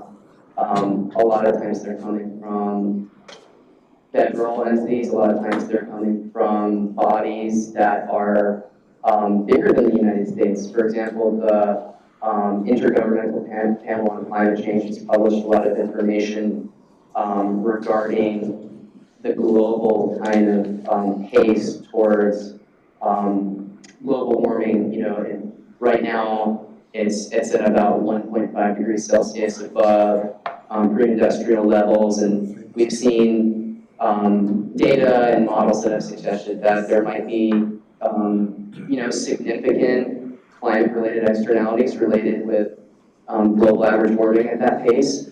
And a lot of these studies are coming from, multi-international labs performing experiments and gathering data all across the globe and running global simulations to try to predict, how much hurricanes will intensify, how much natural disasters will increase in terms of magnitude and frequency and dollars of destruction that they cause, and how much of that may or may not be related to this kind of global warming trend that we're experiencing right now. So I suppose that's, instead of using the phrase, it's coming from the higher ups, I guess I would say that these targets are based in science and they're coming from a very international and connected network of science and body of science that's been performed on this topic. And this has been a point of concern since really the 1970s and gained a lot of popularity in the 1990s. And you've heard of things like the Geneva Convention banning CFCs and HFCs and refrigerants and things of that nature. So I suppose that's what I meant. Does that answer your question? Well, okay, I can tell by your voice that you're young. I am. Give it away. I'd like to point out that that's all well and good, these studies that are being done internationally, but we're a sovereign nation, and I don't think that we should ever forget that the people of McHenry County are the most important people for us here to be concerned about. And some of these studies that are being studies, and I use that term loosely because they change from day to day, we shouldn't put too much emphasis in them because they change. Instead, I think that the people in McHenry County know what's best for their own county. And the other thing is, all of these grants and so forth, grants coming from the federal government, well, that money should probably be just staying right here and we'll decide what to do with it ourselves. Because that gets tiresome. That's all my comment is. Thank you, Pat. Should we go proceed? Can I just note, and Jack, I appreciate your expertise on this, and we've gotten through 3 objectives and it's been 45 minutes. So I want to, I think Dennis has some things he needs to get to too. So I know we've got 2 left in renewable. Jack, maybe just be a bit more brief in your kind of what we're putting on the page here, and we'll kind of try to cut to the quick here. Yeah, sure, absolutely. Well, that objective 5 is more in line with transportation. It's just preparing for the horizon EV demand from consumers and how we can prepare to account for that with charging station infrastructure. So I think that could be pushed to the bubble, and this objective 4 aligns a lot with objective 2, but has more of a public outreach kind of slant to it. So, keeping in mind that I think moving forward, energy efficiency is kind of the cornerstone that we should build off of moving forward. A lot of folks just don't know how to do that, don't know what that looks like. And providing them the knowledge is really providing them the power to be able to take that in their own hands and save money in their homes and their businesses. And that's the kind of 20,000 foot overview of objective 4. Thank you. So we haven't seen objective 4 and objective 5 yet, right? Like these are new ones that we. Yeah, so basically anything we're trying to touch on tonight is kind of new content coming out of your comments. Okay. So I think you had given us some objectives, like that first one, I think you guys kind of wrote for us and we had to kind of fill in the blanks. So we're populating the objectives you guys gave us with content now, so. Okay, because I don't think I've even had a chance to read these yet, so if we could just maybe get a minute to go through them first.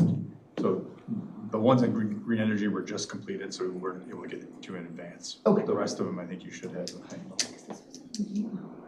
No, I don't think this was in the email. Correct, yeah, we just got it. Okay. Okay. And so do you want us to react off of these now, or? Or like come back to it at some point. Well, similar, any initial feedback, otherwise, we can incorporate it into the revised draft and you guys can get us written feedback later as well. What's the LED? Because the LED has been causing a lot of trouble for a lot of people. And so many people are, I don't know what you call it exactly, allergic, or there are all sorts of problems with LED lights. You can put guidelines on what parts of the color spectrum are allowed within LEDs, if you wanted to prevent some of that.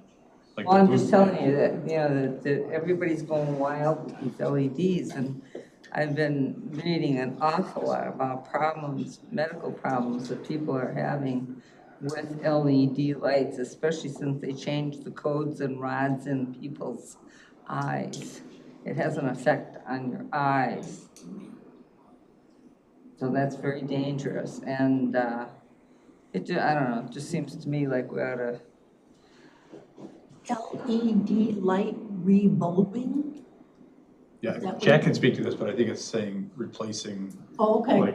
Yeah, that's just a term that's used for when an energy auditor comes into, let's take a warehouse or a building, for example. It's just simply looking at what the current light bulb stock is, whether they're HFCs or incandescents, and seeing if replacing those with LEDs makes financial sense.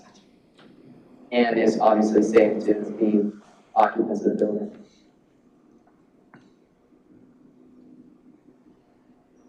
They may That's all, not want this isn't a prescriptive or exhaustive list, and I think you can rely on local energy auditing firms that provide that service to kind of determine what's appropriate on a case-by-case basis.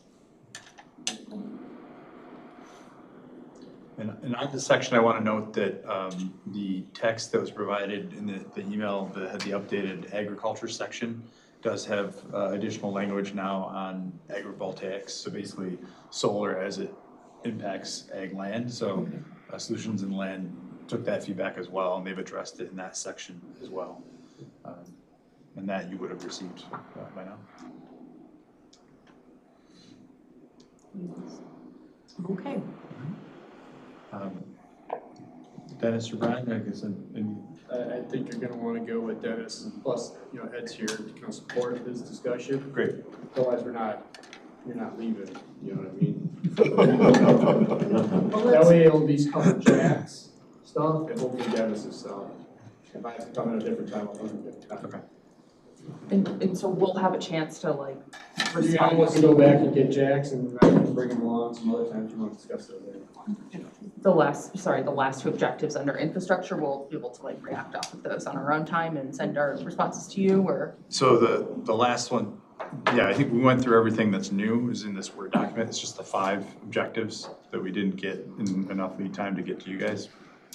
We will, let me stop sharing, I'll share the PDF. Oop, that's the wrong button. Thanks, Jack. Thank you. Yes, thank you all, and very nice to meet you virtually.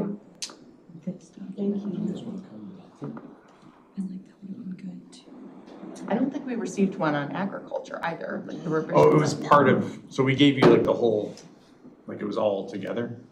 And so the agriculture section has been revised. I mean, I read it this morning.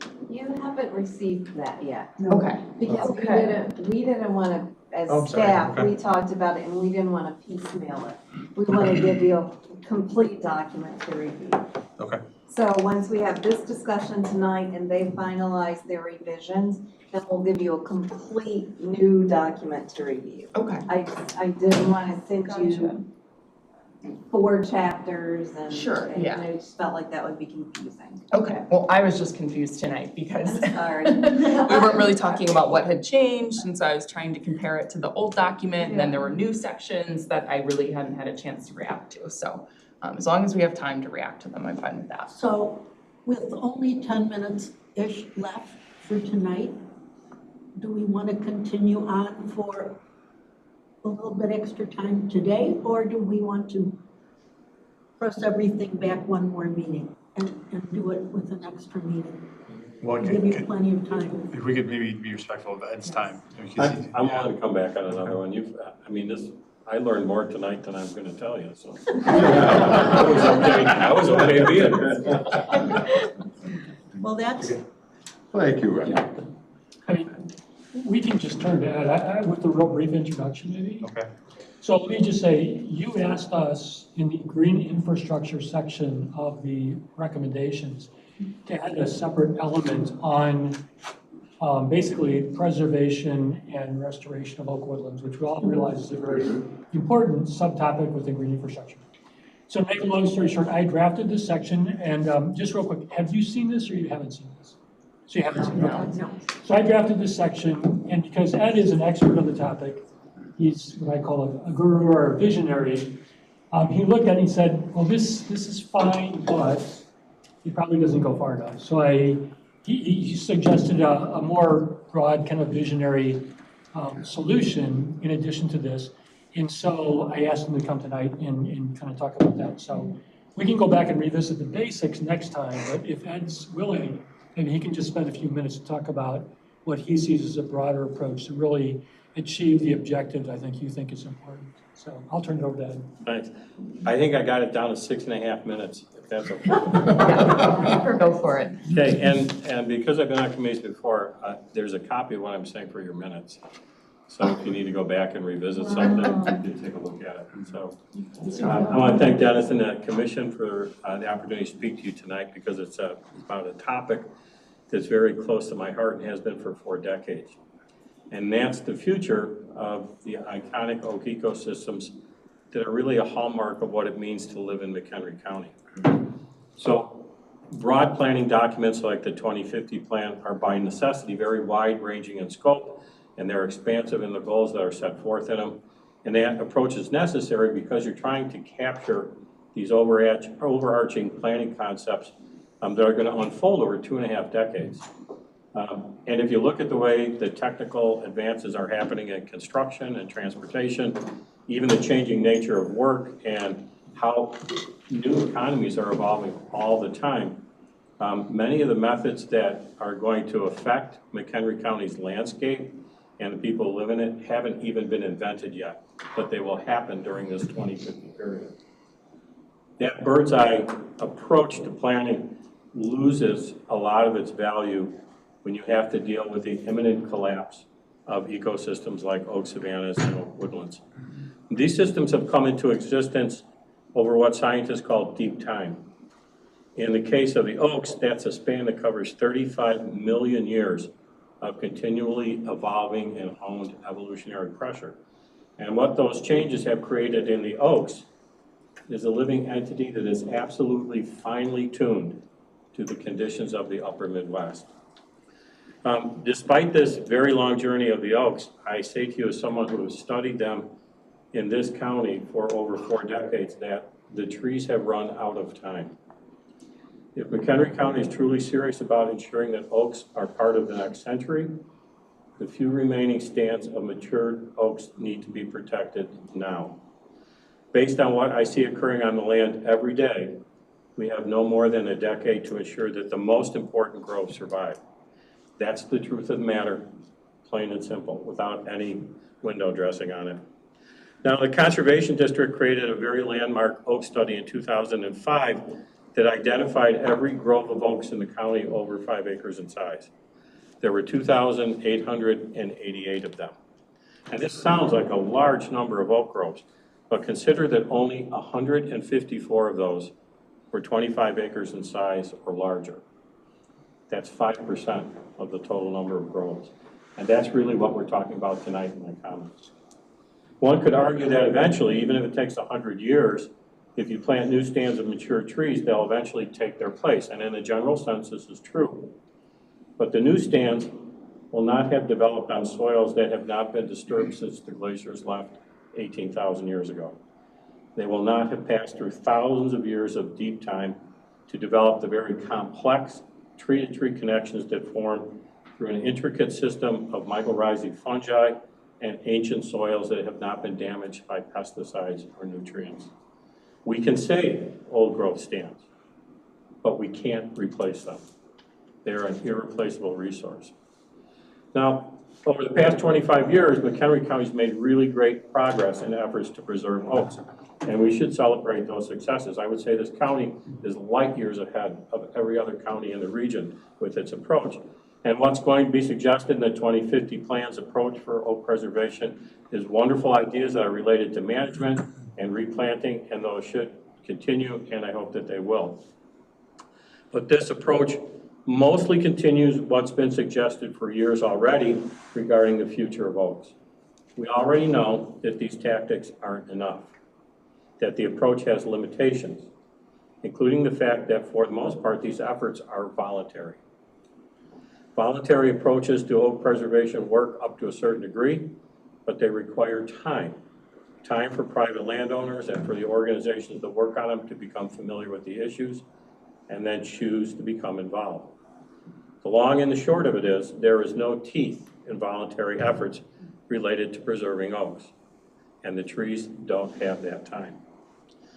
Until we monetize oak preservation in a way that makes permanent protection of these old stands financially attractive to landowners and developers and farmers and transportation engineers, we are going to continue to lose the few remaining stands of mature trees we have until they are either gone or they've been protected. So I'm going to ask you to consider talking about and possibly adding a recommendation in the 2050 plan that is revolutionary in its context.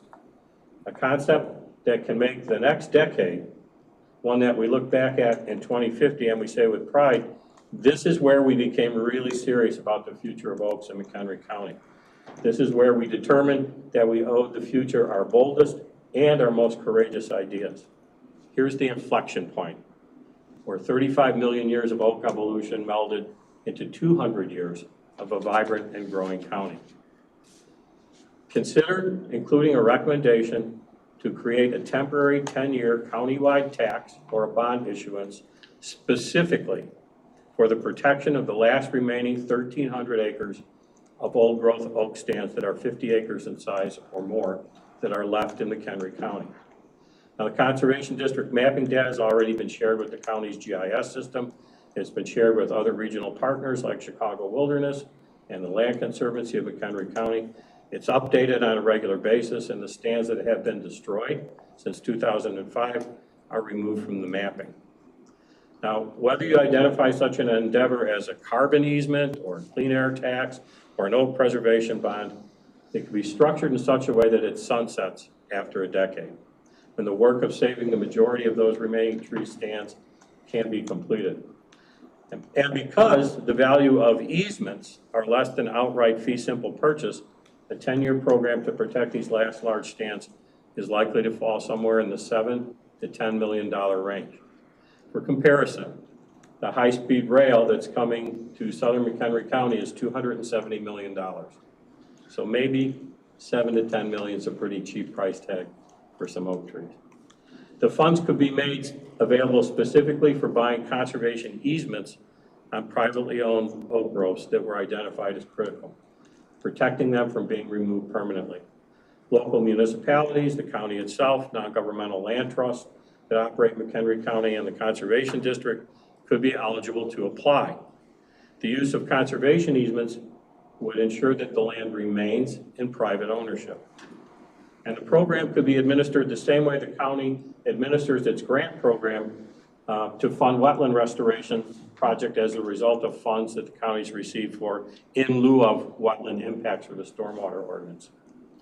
So I'll close with this. It said that proposing a new tax of any kind for any reason, no matter how good, is akin to riding a political barrel over Niagara Falls.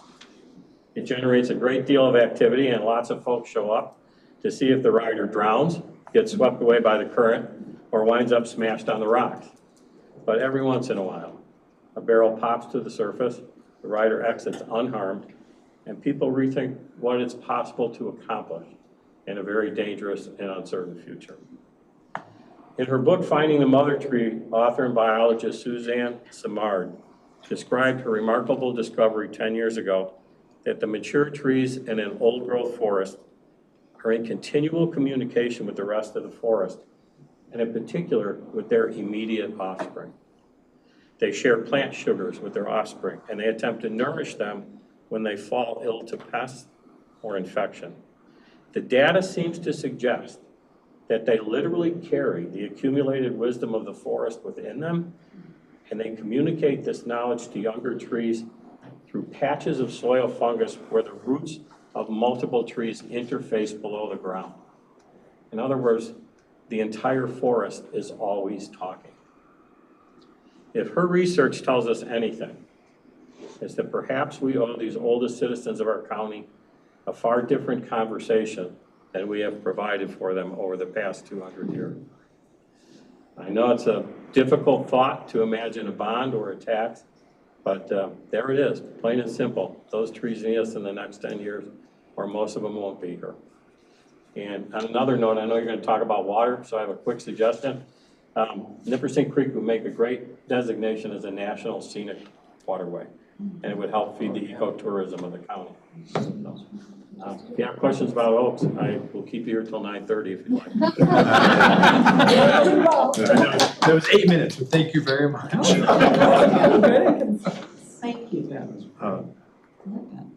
We can make that, I mean, I guess any reaction to that proposition, I mean, based on what he shared, and then we can It's call worth it. discussion. Yeah. It's worth further discussion on how to do it, if we can do it. But the suggestion to do it is not a bad one, it's pretty good. If you want to save the oaks, we got to do something. We'll see.